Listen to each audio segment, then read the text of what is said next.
HF The Plague Doctor. The Plague Doctor entertains victims of the Black Death. The Plague Doctor wears a mask in the shape of a crow and fills it with herbs such as juniper, mint and rose to protect himself from the harmful effects of miasma. The Plague Doctor carries a long cane to examine the infected, keeping himself as physically distanced from the unwashed masses as possible. The Plague Doctor strongly dislikes peasants. Sometimes he finds himself relieved at their passing. In dire times, the Plague Doctor must complete autopsies of a victim to determine the internal symptoms of the disease. To treat the sick, the Plague Doctor must carefully glide a thin blade along the victim's inner forearm to rebalance the humors. This must only be performed on the Lord's Day, and for best possible results, under a new moon. The Plague Doctor is paid 50 florins a year for his services. He will also charge patients additional sums for special treatment.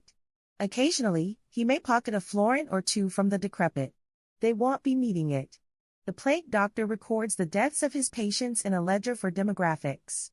He considers this his main responsibility, for the Black Death is nigh incurable. The Plague Doctor may collect bile in a glass vial from a deceased patient for the purpose of manufacturing a vaccine. Oftentimes, the Plague Doctor may officiate a noble patient's woe.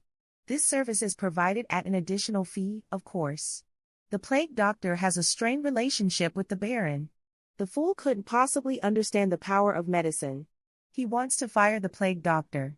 Not before he is finished enacting God's will. The Baron's daughter has fallen ill under mysterious circumstances. It appears to be the Black Death. Panic-stricken and nowhere left to turn, he calls the Plague Doctor to treat her. The Plague Doctor treats the Baron's daughter, to no avail. She continues to grow ever more sick. The Plague Doctor offers one final solution. However, the toll upon the Plague Doctor would be so great, he shall only do so in return for ample compensation. The Baron offers his barony to the Plague Doctor in return for the life of his daughter. A contract is drawn up and signed. The Plague Doctor carries the Baron's daughter into a forest clearing under a new moon and places her into a pit of live rats. The rats shall bite her, both releasing the overabundance of blood and heightening her black pile. This is the most effective method of rebalancing the humors. The Baron's daughter is healed.